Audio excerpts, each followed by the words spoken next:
The Prince and Princess of Wales, they are three children, all greeting well-wishers. 7-year-old Prince Louis breaking protocol and snatching some chocolates given to his father. Prince Louis was quietly sitting at Windsor Castle when a famous pianist leaned over and jokingly asked him to play the piano. We had ours closely watching the royal kiddos. Prince Louis once again totally stealing the show. What happened next left everyone in the room completely stunned, and the moment quickly became one no one ever forgot. In the Windsor Castle, the room went quiet the moment the famous pianist smiled. And it wasn't the warm kind of smile people give children, but rather the thin, amused one that comes just before a joke is made at someone else's expense. Prince Louis did not fully understand what was happening yet, and he only knew that every adult in the room was suddenly watching him while something inside his chest tightened. He was only 7-year-old. To the world, Prince Louis was known for his playful waves, his silly faces on palace balconies, and the way he could never seem to stand still for long. Cameras loved him because he was unpredictable, and commentators laughed him off as cheeky and full of energy. But what no one ever bothered to ask was why that energy existed in the first place. So keep watching, because that moment of a joke was about to backfire in a way no one expected. That day at Windsor Castle was meant to be simple, since it was not a concert, and it was not a performance either. It was one of those carefully planned royal afternoons, where important guests were invited to sip tea, admire the palace, and feel impressed just enough to leave with good stories. Among those guests was a world-famous pianist, and he was one of the most celebrated pianists in the world. The pianist was known for many things, like his technical precision, his sold-out halls, and his sharp opinions. He was the kind of man who spoke about music as if it were a locked gate, and only a chosen few were worthy of the key. To him, art was discipline, sacrifice, and perfection, so there was little room for childish noise in his world. Prince Louis had been brought into the room the way children in royal families often are, which meant briefly and politely, and just long enough to say hello and be seen. William stood nearby, speaking with a group of patrons, while Catherine offered Louis a reassuring look, and it was the kind mothers give when they sense their child is already overwhelmed. Louis shifted his weight from one foot to the other. The room itself was grand but cold, with high ceilings, tall windows, and walls lined with portraits of ancestors who seemed to stare straight through him. Louis hated rooms like this because they asked him to be still in a way his body didn't understand. However, the pianist noticed him almost immediately. This must be the lively one," the pianist said while tilting his head slightly. A few people chuckled softly, and Louis smiled, because smiling was something he had learned to do when adults laughed, since it usually made things easier. The pianist's eyes drifted past Louis and landed on the piano in the corner of the room, and it was a polished, grand place there, more for decoration than use. Its lid was closed while its keys remained untouched. "Does he play?" the pianist asked casually, though there was already a hint of amusement in his voice. "William," answered before Louis could, and said, "Not formally, since he's still quite young." The pianist nodded and then looked back at Louis while speaking with clear amusement. "Shame," he said. "Such small hands. But then, I suppose every royal child thinks they can play before they understand what music actually demands." The adults laughed again, and this time a little louder. Louis didn't laugh because he didn't understand the words fully, but he understood the tone, and he felt it. The same way children feel. Rain before it falls. And the pianist did something no one expected. "Well," he said while gesturing toward the piano, "why don't we hear something? Go on, young prince, and show us what you've got." It sounded playful and light-hearted and almost kind, but it wasn't. The room stilled, and every eye turned toward Louis. He felt his face grow warm, so he looked at his mother, and then at his father. No one stepped in, and no one realized that. To him, this did not feel like a game or a play. Louis shook his head slightly and said, "I don't." But the pianist interrupted him by waving a hand and saying, "Oh, it's just a few notes, since it's only a piano, so don't be shy." But there it was, and that was the joke.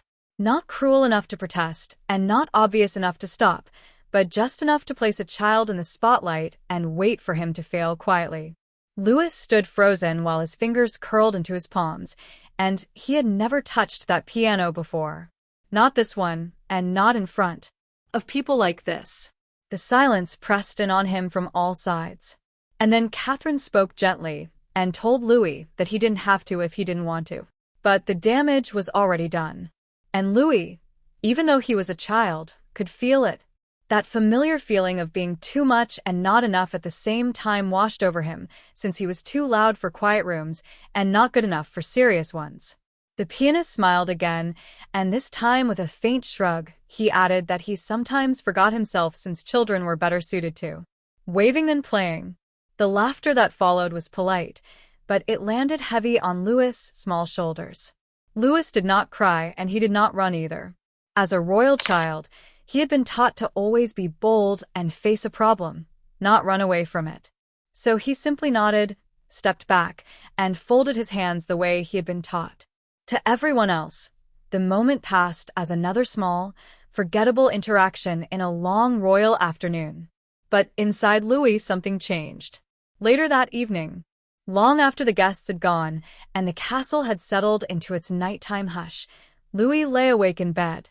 The ceiling above him was shadowed and unfamiliar, while he replayed the moment over and over. As a child, he couldn't fully understand why it hurt as much as it did. He wasn't angry, but rather determined.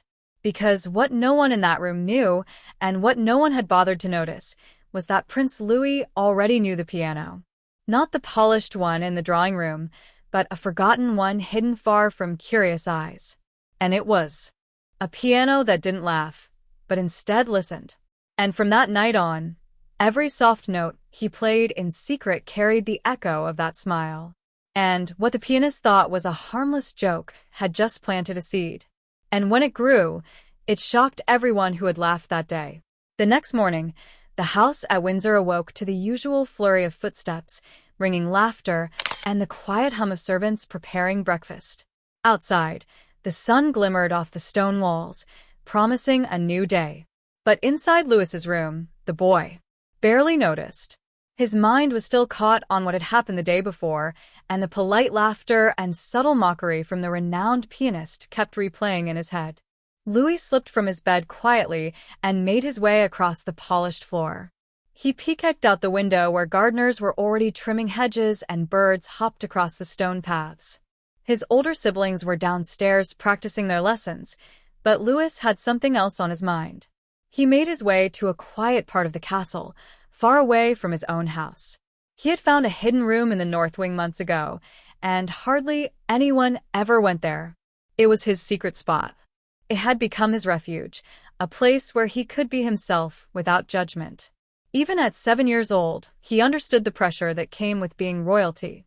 There sat an old upright piano in the room, worn and aged, but it had become his companion. Unlike the perfect shiny grand pianos in the stadiums, this one had character. The ivory on the middle keys were chipped, and the wood was stained with the rings of old teacups from decades ago. When Louis pressed the pedals, they gave a low, ghostly creak that echoed in the rafters. It was a stubborn instrument that required patience. The keys were heavy, and some were slow to rise back up. But Louis loved it precisely because it was imperfect. He felt a strange kinship with the instrument. They were both tucked away in a corner, waiting for someone to notice their true value. It was here that Louis had been quietly teaching himself to play slowly, away from the eyes of cameras and the expectations of royal life.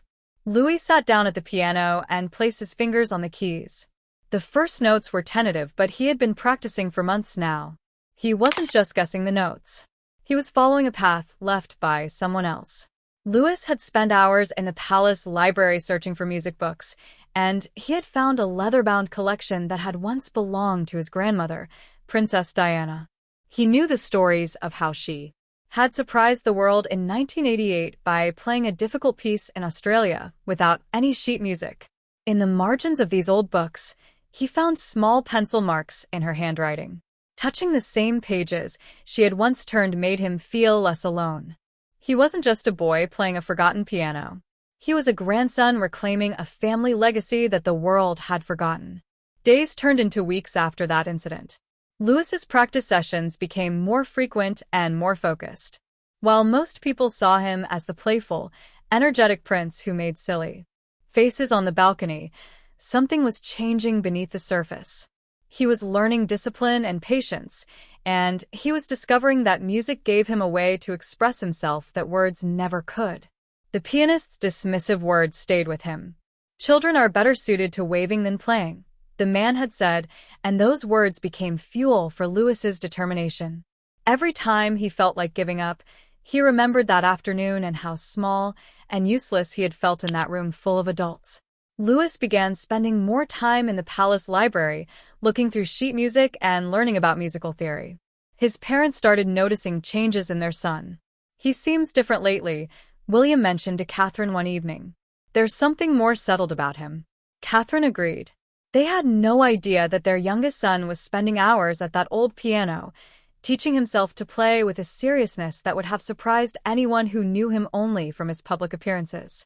One afternoon, during a rainstorm, Louis practiced longer than usual.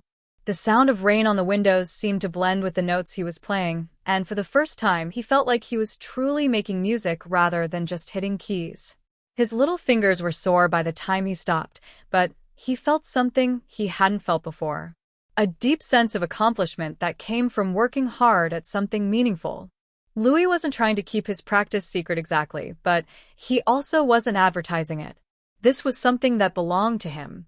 A part of his life where he didn't have to perform for cameras or live up to anyone's expectations. He was simply a little boy learning to play the piano because he wanted to. Then something happened that changed everything. King Charles mentioned to the family that they had received an invitation to the International Harmony Gala, a prestigious classical music event. The guest list included some of the biggest names in the classical music world, and among them was the pianist who had dismissed Louis weeks earlier. When Louis heard this, something stirred inside him. The gala was still weeks away, but he knew this might be an opportunity to show that he was more than what people assumed. Catherine noticed her son's reaction to the news. "It will be a long evening," she told him gently, "and very formal. Do you think you'll manage?" Louis nodded and said he would be fine, but inside his heart was racing. He wasn't planning to cause a scene or draw attention to himself. But he also knew that he had changed since that afternoon when he'd been humiliated. Even as a small child, he understood what humiliation meant for a royal. If people saw him as weak once, they might never see him as strong again. Everyone expected royal children to be perfect, to be smart, polite, and talented at everything they did. Because he hadn't been able to defend himself when the pianist mocked him, he felt like he had lost his dignity. Now, the only way to get it back was to prove he was better than they thought. He had to change his image before the world decided who he was. However, as the gala was approaching, Louis continued his practice with renewed focus. The secret he had been nurturing, the skill he had been developing in private, was about to be tested in ways he couldn't yet imagine. And as the date drew closer, Louis began to realize that this event might give him a chance to prove something. Not just to the pianist who had mocked him, but to himself. Now, here's the most interesting part. The invitation wasn't for just any event. It was for an evening at the Royal Albert Hall, the famous red brick building with a domed glass roof in the heart of London that looked almost like a giant crown. The family had traveled from Windsor to London for the night. Louis sat quietly in the car, watching the city lights grow brighter through the window as they got closer. This wasn't like the royal variety performance with its loud music and colorful lights. This was the International Harmony Gala, a serious, once-a-year gathering where every note mattered. It was the kind of evening where musicians performed not just to entertain, but to be remembered. The night felt heavy from the moment they arrived. The Royal Albert Hall had hosted many events before, yet this one carried a different kind of pressure. It was not just another gathering. It was an evening meant to celebrate classical music, tradition, and excellence. Applause, the people invited were those whose opinions mattered in that world. Critics, patrons, composers, donors, and performers filled the grand halls. Every movement felt rehearsed even before the music began. The staff moved with careful precision as guests arrived in formal attire. The sound of polite conversation floated through the corridors. Soft string music played in the background while the famous dome above reflected warm light onto polished floors. Everything was designed to feel elegant and controlled. Nothing about the evening left room for surprises. At least that was what everyone believed. Prince Louis walked in with his family, dressed neatly and holding himself the way he had been taught. For him, walking through those massive doors meant stepping into a world where everything had to be perfect. He looked small among the tall figures and dark suits, yet every eye still seemed to find him. He stayed close to Catherine. Although she kept her expression calm, she watched him closely. She knew how overwhelming rooms like this could feel for him, especially after what had happened weeks earlier. But as it turned out, the pianist was already there. He stood near the center of the room, surrounded by admirers and fellow musicians. His posture was confident. His voice carried easily as he spoke about music and performance. To many in the room, he was a symbol of mastery and discipline. His approval could open doors or quietly close them. He had agreed to perform that night as part of the gala program. His presence alone had raised expectations. However, when his eyes passed over Prince Louis, there was a brief pause. It was subtle, but it was there. He remembered the boy. He remembered that afternoon in the castle. He remembered the quiet embarrassment that followed his joke. To him, it had been insignificant, just a moment of amusement. Children forgot things quickly, he believed. And this child was no different. The pianist expected nothing from Louis. If anything, he expected discomfort or avoidance. Perhaps the same restless energy the cameras always caught. He did not expect confidence. He certainly did not expect talent. In his mind, that chapter was closed. As guests were guided toward the main hall, the atmosphere changed. The performance space had been prepared carefully. Rows of chairs faced the stage where a grand piano sat under soft lights. Programs were handed out. Murmured. Conversations slowly faded as people took their seats. The gala was about to begin. Prince Louis sat between his parents. His feet did not quite touch the floor. He swung them slightly, then stopped because he remembered where he was. His hands rested in his lap. Although his face was calm, his chest felt tight. The room felt larger than before. Everyone was so quiet it made him nervous. Behind the scenes, the pianist prepared himself. He was known for his control. Yet that night something unsettled him. Perhaps it was the formality of the space. Or perhaps it was the awareness that this performance would be discussed by people whose opinions shaped careers. Because no matter how many times you've seen the world, a room this big can still make your hands shake. He ran through the opening passages in his mind. He already imagined the applause that would follow. He did not think about Prince Louis. To him, Prince Louis was just a small part of a very long day. He wasn't thinking about the boy with anger. He just didn't think a child could understand the kind of stress he was feeling. In his mind, children were there to enjoy the show, not to truly feel the weight of the music. The program began smoothly. A brief introduction was given explaining the purpose of the gala. It explained the role this event played in supporting classical music education and preservation. This was an evening meant to inspire future generations while honoring those who had already achieved greatness. The words were practiced and polite, and the audience listened with quiet attention. Then the pianist took the stage. The applause was respectful and measured.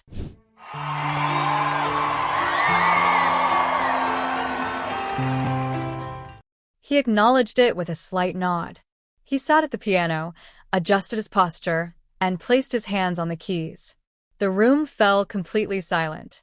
This was his space, and everyone knew it. But something went wrong. Not visibly at first, not enough for the audience to immediately notice. His fingers moved, yet the confidence he usually felt did not arrive. A minor mistake crept in early. It was small enough to be forgiven, but large enough for him and the other professionals to feel it. His focus tightened. Instead of relaxing into the music, he began to push against it.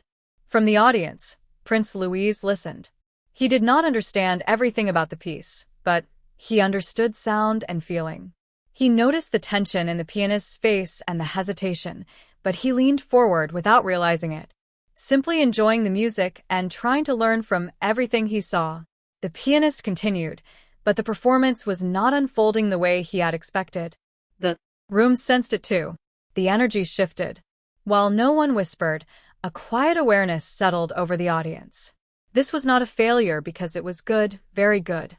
But it wasn't the excellence they expected from him. When the piece ended, the applause came again. It was polite and supportive, but restrained. The pianist stood and acknowledged it, though his jaw tightened briefly. He returned to his seat for the next part of the program. He was aware that something had slipped through his grasp. He needed control. The evening was not over. As the program moved forward, there was a moment of adjustment behind the scenes. A scheduling change was quietly discussed. A short pause filled the room. The host returned to the stage, explaining that there would be a brief transition. That was when attention returned to the audience. Prince Louis shifted in his seat. He felt eyes on him again, though he could not say why. Someone near the aisle glanced toward him, then another. A quiet murmur moved through a small section of the room before settling again. The idea was not planned. It was not announced. It emerged from circumstance, from tension, from the pianist's need to regain authority over the evening. He stood again with a light tone that masked his irritation. He gestured toward the front rows. He suggested, half-jokingly, that the gala was about inspiring the next generation. Perhaps a young royal guest might enjoy sitting closer to the piano. The room reacted before anyone stopped to think. Prince Louis felt Catherine's hand tighten briefly. William leaned forward, unsure. There was no clear refusal or a clear agreement, just a moment that moved too quickly. A staff member stepped forward, gently guiding Louis toward the aisle. He stood up and walked toward the stage. The walk to the front felt long. Every step made his heart beat louder. He could feel the room watching, not with warmth, but with curiosity. He reached the edge of the stage area and stopped. He was unsure of what was expected. The pianist looked down at him. From where he stood, Louis looked even smaller. The thought crossed the pianist's mind that this would pass easily. A child could not disrupt the evening. Whatever happened next would only remind everyone of the difference between discipline and play. Louis placed his hands at his sides. His fingers tingled. The piano sat just a few steps away, and the room waited. Just before anyone could intervene. Before anyone fully understood what was unfolding, Prince Louis took a small step forward. He lifted his gaze toward the instrument that had once been used to make him feel small. Everyone watched in silence. And what happened next was something shocking that no one had planned for. Prince Louis did not move quickly. He stepped forward with the same careful pace he used when entering unfamiliar rooms, as if he were testing the floor beneath him. A member of staff hesitated near the edge of the stage, then stopped. No instruction was given.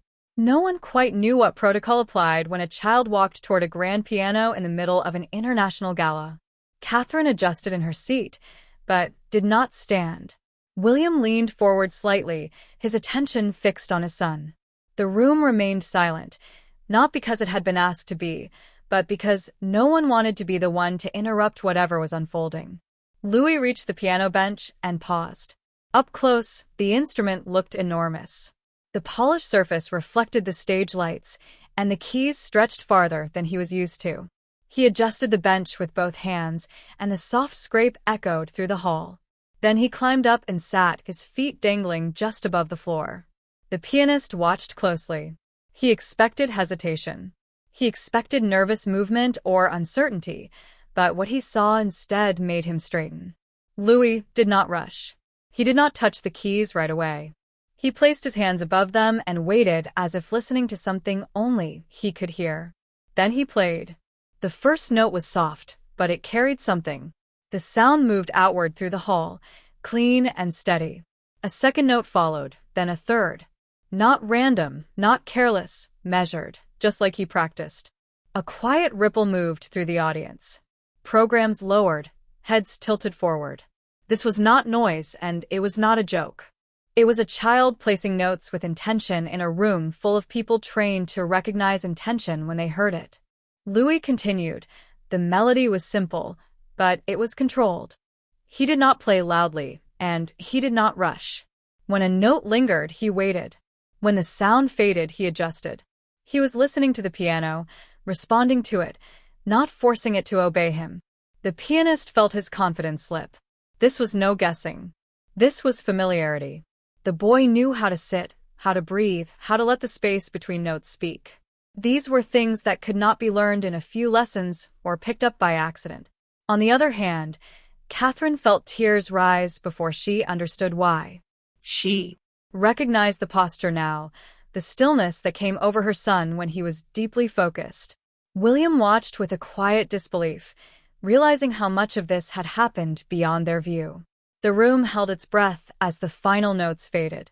Louis left his hands resting on the keys for a moment, then lowered them into his lap. He slid off the bench carefully and stood unsure now, suddenly aware of the silence around him. No one clapped right away. His heart hammered against his ribs. And in the sudden, heavy silence, the only thought that filled his mind was his training.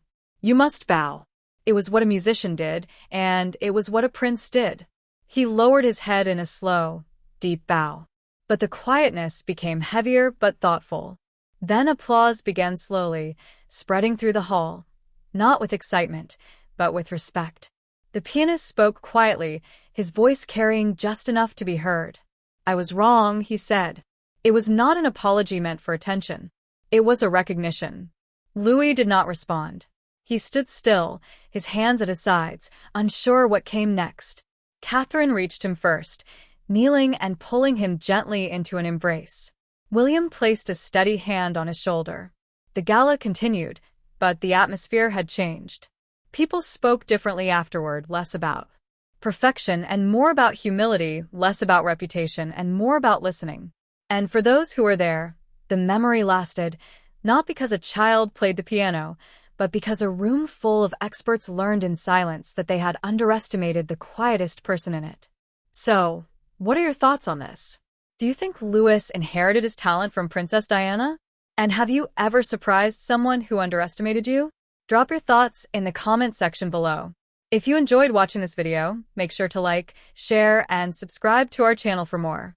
Also, click the next video shown on your screen. You will enjoy it.